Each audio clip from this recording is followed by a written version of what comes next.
ಎಲ್ಲರಿಗೂ ನಮಸ್ತೆ. Day by day Kannada ಚಾನಲ್ಗೆ ಸ್ವಾಗತ. ಏನೇ ಸಮಸ್ಯೆಗಳು ಇದ್ದರೂ ಕೂಡ ಈ ಧನುರ್ಮಾಸದ ಪೂಜೆಯನ್ನು ಮಾಡುವುದರಿಂದ ಪರಿಹಾರ ಸಿಗುತ್ತದೆ. ಈ ಧನುರ್ಮಾಸದಲ್ಲಿ ಶ್ರೀಮನ್ನಾರಾಯಣನನ್ನ ಲಕ್ಷ್ಮೀ ಸಮೇತವಾಗಿ ಪೂಜಿಸುವುದರಿಂದ ಕಷ್ಟಗಳು ಪರಿಹಾರವಾಗುತ್ತವೆ. ಕಂಕಣ ಭಾಗ್ಯಕ್ಕಾಗಿ, ಸಂತಾನ ಭಾಗ್ಯಕ್ಕಾಗಿ ಹೆಚ್ಚಾಗಿ ಈ ಧನುರ್ಮಾಸದ ಪೂಜೆಯನ್ನು ಮಾಡಲಾಗುತ್ತದೆ. ಈಗಾಗಲೇ ಧನುರ್ಮಾಸದ ಮಹತ್ವ ಹಾಗೇನೆ ಈ ಬಾರಿ ಧನುರ್ಮಾಸವು ಯಾವಾಗ ಪ್ರಾರಂಭವಾಗಿ ಯಾವಾಗ ಅಂತ್ಯವಾಗುತ್ತೆ ಅನ್ನೋದನ್ನ ಹಿಂದಿನ ವಿಡಿಯೋದಲ್ಲಿ ನಾನು ತಿಳಿಸ್ಕೊಟ್ಟಿದ್ದೀನಿ. ಮತ್ತೊಮ್ಮೆ ತಿಳಿಸ್ತಾ ಇದ್ದೀನಿ. ಈ ಬಾರಿ ಧನುರ್ಮಾಸವು ಡಿಸೆಂಬರ್ 16ನೇ ತಾರೀಕಿನಿಂದ ಮಂಗಳವಾರದಿಂದ ಪ್ರಾರಂಭವಾಗಿ 2026 ಜನವರಿ 14ನೇ ತಾರೀಕಿನವರೆಗೂ ಕೂಡ ಇರುತ್ತದೆ. ಜನವರಿ 14ನೇ ತಾರೀಕಿಗೆ ಧನುರ್ಮಾಸವು ಮುಕ್ತಾಯವಾಗುತ್ತದೆ. ಈ ಧನುರ್ಮಾಸದ ಪೂಜೆಯ ಬಗ್ಗೆ ಸಂಪೂರ್ಣ ಮಾಹಿತಿಯನ್ನ, ಅರಳಿ ಮರದ ಪೂಜೆಯನ್ನ, ಧನುರ್ಮಾಸದ ಪೂಜೆಯನ್ನ ಹೇಗೆ ಮಾಡಬೇಕು ಅನ್ನುವ ಸಂಪೂರ್ಣ ಮಾಹಿತಿಯನ್ನ ತಿಳಿದುಕೊಳ್ಳೋಣ. ಧನುರ್ಮಾಸವು ಭಗವಂತನ ಆರಾಧನೆಗೆ ಅತ್ಯಂತ ಶ್ರೇಷ್ಠವಾದ ಕಾಲ ಅಂತ ಹೇಳಲಾಗುತ್ತದೆ. ಈ ಧನುರ್ಮಾಸದಲ್ಲಿ ಆಕಾಶದಲ್ಲಿ ಇನ್ನು ನಕ್ಷತ್ರಗಳು ಇರಬೇಕಾದ್ರೇನೆ ಪೂಜೆಯನ್ನ ಮಾಡಬೇಕು. ಅಂದ್ರೆ ಇನ್ನು ಸೂರ್ಯ ಉದಯ ಆಗಿರಬಾರ್ದು. ಸೂರ್ಯೋದಯಕ್ಕಿಂತ ಮುಂಚಿತವಾಗಿಯೇ ನಾವು ಈ ಧನುರ್ಮಾಸದ ಪೂಜೆಯನ್ನ ಮಾಡುವುದರಿಂದ ಅತ್ಯಂತ ಶುಭ ಫಲಗಳನ್ನ ಪಡೆದುಕೊಳ್ಳುತ್ತೀವಿ. ಈ ಧನುರ್ಮಾಸದ ವಿಶೇಷತೆನೇ ಅದು ಬ್ರಹ್ಮಲಗ್ನದಲ್ಲಿ ಪೂಜೆಯನ್ನ ಮಾಡುವಂಥದ್ದು. ಬ್ರಹ್ಮಲಗ್ನದಲ್ಲಿ ಯಾರು ಈ ಧನುರ್ಮಾಸದಲ್ಲಿ ಎದ್ದು ಪೂಜೆಯನ್ನ ಮಾಡ್ತಾರೋ ಖಂಡಿತವಾಗಿಯೂ ಕೂಡ ಅವರ ಸಂಕಷ್ಟಗಳು ನಿವಾರಣೆಯಾಗುತ್ತವೆ. ಧನುರ್ಮಾಸದ ಪೂಜೆಯನ್ನ 1 ದಿನ, 3 ದಿನ, 5 ದಿನ, 9 ದಿನ, 11 ದಿನಗಳ ಕಾಲ, ತಪ್ಪಿದ್ರೆ 1 ತಿಂಗಳ ಕಾಲ ಕೂಡ ಈ ಪೂಜೆಯನ್ನ ಮಾಡಬಹುದು. ನೀವು ಎಷ್ಟು ದಿನಗಳ ಕಾಲ ಧನುರ್ಮಾಸದ ಪೂಜೆಯನ್ನ ಮಾಡ್ತೀರಾ ಅಂತ ನೋಡಿಕೊಂಡು ಮೊದಲಿಗೆ ಸಂಕಲ್ಪವನ್ನ ಮಾಡಿ ಪೂಜೆಯನ್ನ ಪ್ರಾರಂಭ ಮಾಡಿ.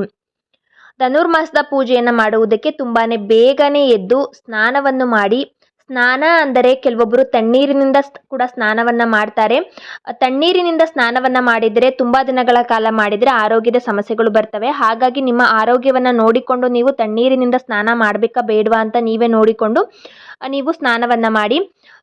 ನೀವು ತಣ್ಣೀರಿನಿಂದ ಆಗಲಿಲ್ಲ ಅಂದರೆ ಸ್ವಲ್ಪ ಬಿಸಿ ನೀರಿನಿಂದ, ತುಂಬ ಬಿಸಿ ಇರುವಂಥದ್ದಲ್ಲ, ಸ್ವಲ್ಪ ಬಿಸಿ ಇರುವಂಥ ನೀರಿಂದ ನೀವು ಸ್ನಾನವನ್ನು ಮಾಡಿ ಪೂಜೆಯನ್ನು ಮಾಡ್ಬೋದು.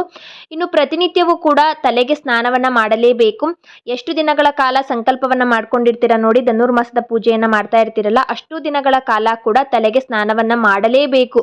ಸುಮ್ಮನೆ ಮೈಗೆ ಸ್ನಾನವನ್ನು ಮಾಡಿಲ್ಲ, ಕೈಕಾಲು ಮುಖವನ್ನು ತೊಳೆದು ನೀವು ಪೂಜೆಯನ್ನು ಮಾಡಬಾರ್ದು. ಪ್ರತಿನಿತ್ಯವೂ ಕೂಡ ತಲೆಗೆನೆ ಸ್ನಾನವನ್ನು ಮಾಡಿ. ಆದರೆ ತಣ್ಣೀರಿನಿಂದ ಮಾಡ್ತೀರಾ ಅಥವಾ ಬಿಸಿ ನೀರಿನಿಂದ ಮಾಡ್ತೀರಾ ಅನ್ನೋದು ನಿಮ್ಮ ಆರೋಗ್ಯಕ್ಕೆ ಬಿಟ್ಟಿದ್ದು. ಹಾಗೆಯೇ ಸ್ನಾನ ಮಾಡುವ ನೀರಿಗೆ ಪ್ರತಿನಿತ್ಯವೂ ಕೂಡ ನೀರಿಗೆ ಸ್ವಲ್ಪ ಹಸುವಿನ ಗಂಜಲ ಅಥವಾ ಗಂಗಾಜಲ ಅಥವಾ 1 ಚಿಟಿಕೆಯಷ್ಟು ಅರಿಶಿಣವನ್ನು ಹಾಕಿ ಸ್ನಾನ ಮಾಡಿ. ಸ್ನಾನದ ನಂತರ ಶುದ್ಧವಾದ ಬಟ್ಟೆಯನ್ನು ಧರಿಸಬೇಕು. ಯಾವುದೇ ಕೊಳಕಾಗಿರುವಂಥ, ಒಗೆಯದೇ ಇರುವಂಥ ಬಟ್ಟೆಗಳನ್ನು ಧರಿಸಬೇಡಿ. ಶುದ್ಧವಾಗಿರುವಂಥ ಬಟ್ಟೆಯನ್ನು ಧರಿಸಿ. ಜೊತೆಗೆ ಕಪ್ಪು ಬಣ್ಣದ ಬಟ್ಟೆಗಳನ್ನು ಕೂಡ ಧನುರ್ಮಾಸದ ಪೂಜೆಯನ್ನು ಮಾಡುವವರು ಧರಿಸಬಾರದು. ನೀವು ಶುದ್ಧರಾಗಿ ಪೂಜೆಗೆ ಮೊದಲಿಗೆ ಸಿದ್ಧತೆಯನ್ನು ಮಾಡಿಕೊಳ್ಬೇಕು. ಮೊದಲಿಗೆ ತುಳಸಿ ಪೂಜೆಯನ್ನು ಮಾಡಿ, ಹೊಸ್ತಿಲು ಪೂಜೆಯನ್ನು ಮಾಡಿ, ನಂತರ ಮನೆಯೊಳಗೆ ಕುಲದೇವರಿಗೆ, ಮನೆದೇವರಿಗೆ, ಭಗವಂತನಾದ ವಿಷ್ಣುವಿಗೆ ಪೂಜೆಯನ್ನು ಸಲ್ಲಿಸಬೇಕು. ತುಳಸಿ ಗಿಡದ ಮುಂಭಾಗದಲ್ಲಿ ದೀಪವನ್ನು ಹಚ್ಚಿಟ್ಟು ರಂಗೋಲಿಯನ್ನು ಹಾಕಿ, ಹಾಗೆಯೇ ಹೊಸ್ತಿಲು ಪೂಜೆಯನ್ನು ಸಹ ಮಾಡಿ. ಹೊಸ್ತಿಲಿನ ಎಡಭಾಗ ಮತ್ತು ಬಲಭಾಗದಲ್ಲಿ ದೀಪಗಳನ್ನು ಹಚ್ಚಿಟ್ಟು ರಂಗೋಲಿಯನ್ನು ಹಾಕಿ ಹೊಸ್ತಿಲಿಗೆ ಪೂಜೆಯನ್ನು ಸಲ್ಲಿಸಿದ ನಂತರ ಮನೆಯೊಳಗೆ ನೀವು ಪೂಜೆಯನ್ನು ಪ್ರಾರಂಭ ಮಾಡಬೇಕು. ಪೂಜೆಗೆ ವಿಷ್ಣು ದೇವರ ಫೋಟೋ ಅಥವಾ ನಿಮ್ಮ ಕುಲದೇವರ ಮನೆದೇವರ ಫೋಟೋ ಇಟ್ಟು ಕೂಡ ಅಥವಾ ಮಹಾಲಕ್ಷ್ಮಿಯ ಫೋಟೋವನ್ನು ಇಟ್ಟು ಕೂಡ ಪೂಜೆಯನ್ನು ಮಾಡ್ಬೋದು. ಫೋಟೋಗೆ ಅರಿಶಿನ, ಕುಂಕುಮ, ಶ್ರೀಗಂಧವನ್ನು ಹಚ್ಚಿ ಹೂಗಳಿಂದ ಅಲಂಕಾರವನ್ನು ಮಾಡಿ ನೈವೇದ್ಯವನ್ನು ಅರ್ಪಿಸಬೇಕು. ಈ ಧನುರ್ಮಾಸದಲ್ಲಿ ಹೆಚ್ಚಾಗಿ ಉಗ್ಗಿ ಅನ್ನವನ್ನ, ಅಂದರೆ ಸಿಹಿ ಪೊಂಗಲ್ ಅಂತ ಕರಿತೀವಲ್ಲ, ಅದನ್ನ ನೈವೇದ್ಯವಾಗಿ ಮಾಡಿರ್ತಾರೆ. ಪ್ರತಿನಿತ್ಯವೂ ಎಷ್ಟು ದಿನಗಳ ಕಾಲ ಪೂಜೆಯನ್ನು ಮಾಡ್ತಿರೋ ಅಷ್ಟು ದಿನಗಳು ಕೂಡ ಏನಾದರೂ ಒಂದು ಸಿಹಿ ನೈವೇದ್ಯವನ್ನ ಅರ್ಪಿಸಿ ಹಣ್ಣುಗಳನ್ನು ಇಟ್ಟು ಪೂಜೆಯನ್ನು ಮಾಡಿ. ಪೂಜೆ ಮಾಡಿದ ನಂತರ, ಮನೆಯಲ್ಲಿ ಪೂಜೆ ಮುಗಿಸಿದ ನಂತರ ನೀವು ದೇವಸ್ಥಾನದ ಹತ್ತಿರ ಇರುವಂತಹ ಅಶ್ವತ್ಥ ಮರ, ಅಂದರೆ ಅರಳಿ ಮರ ಅಂತ ಕರಿತೀವಲ್ಲ, ಅರಳಿ ಕಟ್ಟೆ ಇರುತ್ತಲ್ವ ಕೆಲವೊಂದು ದೇವಸ್ಥಾನಗಳಲ್ಲಿ, ಅಲ್ಲಿ ಹೋಗಿ ನೀವು ಆ ಅರಳಿ ಮರಕ್ಕೆ, ಅಶ್ವತ್ಥ ಮರಕ್ಕೆ ಪೂಜೆಯನ್ನು ಸಲ್ಲಿಸಬೇಕು. ದೇವಸ್ಥಾನಕ್ಕೆ ಹೋಗಿ ಪೂಜೆಯನ್ನು ಸಲ್ಲಿಸಿ ನಂತರ ನೀವು ಅರಳಿ ಕಟ್ಟೆ ಹತ್ತಿರ ಬಂದು ಅಶ್ವತ್ಥ ಮರಕ್ಕೆ, ಅಂದರೆ ಅರಳಿ ಮರಕ್ಕೆ ಪೂಜೆಯನ್ನು ಮಾಡಬೇಕು. ಅಶ್ವತ್ಥ ಮರದ ಪೂಜೆಯನ್ನು ಮಾಡಬೇಕಾದ್ರೆ ಶನಿವಾರದಂದು ಮಾತ್ರ ಅಶ್ವತ್ಥ ಮರವನ್ನು, ಅರಳಿ ಮರವನ್ನು ಮುಟ್ಟಬೇಕು ಅನ್ನುವ ಒಂದು ಇದಿದೆ. ಅಂದರೆ ತುಂಬ ಜನ ಹೇಳ್ತಾ ಇರ್ತಾರೆ, ನಾನು ಇದನ್ನು ಕೇಳಿದ್ದೀನಿ. ಶನಿವಾರದಂದು ಮಾತ್ರ ಅರಳಿ ಮರವನ್ನು ಮುಟ್ಟಿ ನಾವು ನಮಸ್ಕರಿಸಬೇಕು.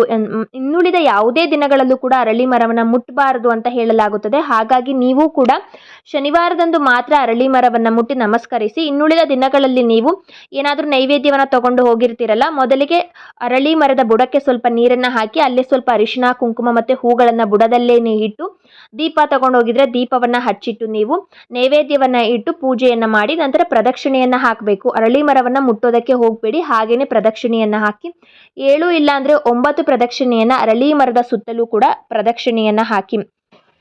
ಈ ಧನುರ್ಮಾಸದಲ್ಲಿ ತುಂಬಾನೇ ಚಳಿ ಇರುತ್ತೆ. ಹಾಗಂತ ಹೇಳಿ ನೀವು ಸೂರ್ಯ ಉದಯದ ನಂತರ ಪೂಜೆಯನ್ನು ಮಾಡೋದಕ್ಕೆ ಹೋದರೆ ಖಂಡಿತವಾಗಿಯೂ ಕೂಡ ಅದರಿಂದ ಪೂಜೆಯ ಒಂದು ಸಂಪೂರ್ಣವಾದ ಫಲ ಅನ್ನೋದು ಸಿಗೋದಿಲ್ಲ. ಮಿಶ್ರ ಫಲಗಳು ಪ್ರಾಪ್ತಿಯಾಗುತ್ತವೆ. ಒಳ್ಳೆಯದು ಆಗ್ಬೋದು, ಕೆಟ್ಟದ್ದು ಆಗ್ಬೋದು. ಈ ಧನುರ್ಮಾಸದ ಪೂಜೆ ಅಂದ್ರೇ ಬ್ರಾಹ್ಮಿ ಮುಹೂರ್ತದಲ್ಲಿ ಮಾಡುವಂಥ ಪೂಜೆನೇ. ಪ್ರತಿಯೊಬ್ಬರೂ ಕೂಡ ಧನುರ್ಮಾಸದ ಪೂಜೆಯನ್ನು ಬ್ರಾಹ್ಮಿ ಮುಹೂರ್ತದಲ್ಲೇ ಸೂರ್ಯ ಉದಯಕ್ಕಿಂತ ಮುಂಚಿತವಾಗಿಯೇ ಮಾಡೋದು. ಅದೇ ಒಂದು ಶ್ರೇಷ್ಠವಾದ ಧನುರ್ಮಾಸದ ಪೂಜೆಯನ್ನು ಮಾಡುವುದಕ್ಕೆ ಒಂದು ಉತ್ತಮವಾದ ಕಾಲ. ಹಾಗಾಗಿ ಆದಷ್ಟು ಆ ಸಮಯದಲ್ಲೇ ಮನೆಯಲ್ಲಿ ಹಾಗೂ ಅರಳಿ ಮರದ ಪೂಜೆಯನ್ನು ಎರಡೂ ಕೂಡ ಒಂದು ಸೂರ್ಯ ಉದಯಕ್ಕಿಂತ ಮುಂಚಿತವಾಗಿಯೇ ಮಾಡಿ ಮುಗಿಸಿರಬೇಕು. ಶನಿ ದೋಷಗಳು, ಸಾಡೆ ಸಾತಿ ಅಂತ ಕರಿತೀವಲ್ಲ, ಅಂತಹ ದೋಷಗಳು ಏನಾದರೂ ನಿಮ್ಮ ಜಾತಕದಲ್ಲಿ ಇರೆ ಧನುರ್ಮಾಸದ ಪೂಜೆಯನ್ನು ಮಾಡುವುದಕ್ಕೆ ಅರಳಿ ಮರದ ಪೂಜೆಗೆ ಅಂತ ಹೋಗ್ತಿರಲ್ಲ, ಆಗ ನೀವು ದೇವಸ್ಥಾನದಲ್ಲಿ ನವಗ್ರಹ ಇರುತ್ತೆ ನೋಡಿ, ಆ ನವಗ್ರಹವನ್ನು ಸುತ್ತುವುದರಿಂದ ಕೂಡ ಈ ಧನುರ್ಮಾಸದಲ್ಲಿ ನವಗ್ರಹ ಸುತ್ತುವುದರಿಂದಲೇ ನವಗ್ರಹದ ಪೂಜೆಯನ್ನು ಮಾಡುವುದರಿಂದಲೇ ಸಾಡೆ ಸಾತಿ ಶನಿ ದೋಷಗಳು ಆದಷ್ಟು ಕಡಿಮೆ ಆಗುತ್ತವೆ ಅನ್ನುವ ಒಂದು ನಂಬಿಕೆ ಕೂಡ ಇದೆ. ಈ ನನ್ನ ವಿಡಿಯೋ ನಿಮ್ಗೇನಾದರೂ ಇಷ್ಟ ಆಗಿದೆ ಅಂತ ಅನಿಸಿದ್ರೆ please like, comment and subscribe ಮಾಡಿಕೊಳ್ಳಿ. ಧನ್ಯವಾದಗಳು.